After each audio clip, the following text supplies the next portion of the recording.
अस्सलामु अलैकुम वरहमतुल्लाहि वबरकातुह। ज़कात की जो रकम हम निकालते हैं तो वो रकम हमें किसको देना चाहिए, अच्छा तरीक़ा क्या है।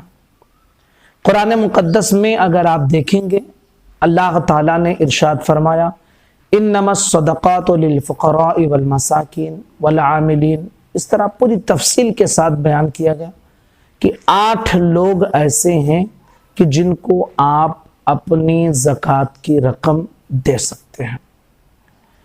कुरान मुक़द्दस में ये बयान किया गया है, लेकिन ये तफसील उसमें नहीं बयान किया गया कि किसको देना ये ज़्यादा अफजल होगा। एक सिर्फ ये एक टाइटल दिया गया कि इनको दे सकते हैं, इनको दे सकते हैं, इनको दे सकते हैं, इनको दे सकते हैं, इनको दे सकते हैं, ठीक है। लेकिन किसको देना अफजल है तो इसके हवाले से भी जानना हमारे लिए जरूरी है। हम इस चीज को नहीं जानते हैं और होता यह है कि हमारे ही आसपास में हमारे रिश्तेदार, हमारे पड़ोस ऐसे होते हैं जो ज़कात के मुस्तहिक होते हैं, लेकिन सही मसला ना जानने की वजह से हम उनकी मदद नहीं कर पाते हैं। शरीयत मुतहरा का ये इरशाद है कि अगर भाई या बहन अगर ज़कात के मुस्तहिक हैं तो सबसे पहला हक ये है कि आप उन्हें ज़कात दें। उनका सबसे पहला हक बनता है अगर भाई या बहन ज़कात के मुस्तहिक हैं। अगर भाई या बहन नहीं है, उनकी औलाद है और वो ज़कात के मुस्तहिक हैं, तो सबसे पहला हक ये बनता है कि आप उन्हें ज़कात के जरिए उनकी मदद करें। तो सबसे पहला हक भाई या बहन, भाई और बहन ना हो, उनकी औलाद हो और वो मुस्तहिक हो तो उनका हक है। फिर चचा और फूफियों का हक है, यानी भाई बहन, अगर भाई बहन ना हो, उनकी औलाद हो और वो मुस्तहिक हो तो उनका हक। उसके बाद में फिर किसका हक बनता है, जो आपके चाचा हैं, आपके फूफी हैं, तो उनका हक बनता है कि आप उनको ज़कात की रकम दें। अगर चचा नहीं है या फूफी नहीं है, उनकी औलाद है, तो फिर वो अगर मुस्तहिक हैं ज़कात के तो उनका हक है हमारे ऊपर कि हम उन्हें ज़कात पहुंचा दें। फिर उसके बाद तीसरे नंबर पे मामू और खाला, इनका हक है कि अगर मामू या खाला कोई ज़कात का मुस्तहिक है तो ये जिम्मेदारी है कि उन तक ज़कात हम पहुंचाएं। अगर मामू और खाला नहीं है, उनकी औलाद है और उनकी औलाद में से कोई ज़कात का मुस्तहिक है तो औलाद तक ज़कात पहुंचाना ये हमारी जिम्मेदारी है।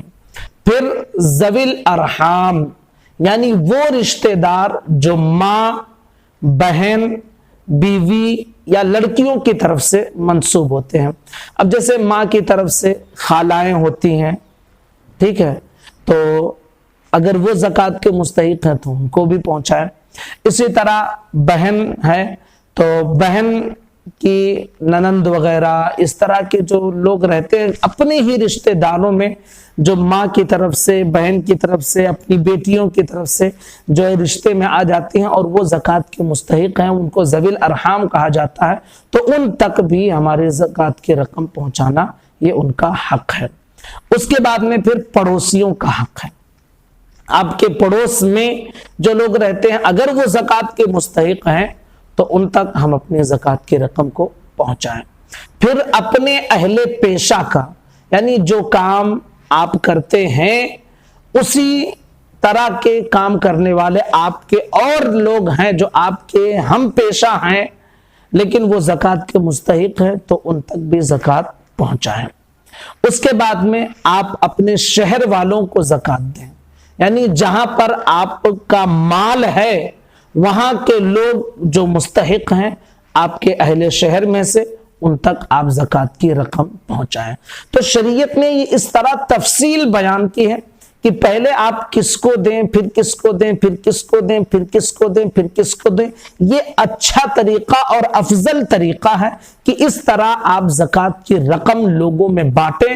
تو ہوگا یہ کہ آپ کے رشتہ دار، آپ کے بھائی بہن، آپ کے چچا پھوپھی، اس طرح کے جو آپ کے ہی اڑوس پڑوس میں رہنے والے آپ کے رشتہ دار ہیں، یہ آپ کے زکوٰۃ کی رقم پا جائیں گے اور وہ بھی آپ کے ساتھ عید کی خوشیاں منا لیں گے، ان کے بچے بھی نئے کپڑے پہن لیں گے۔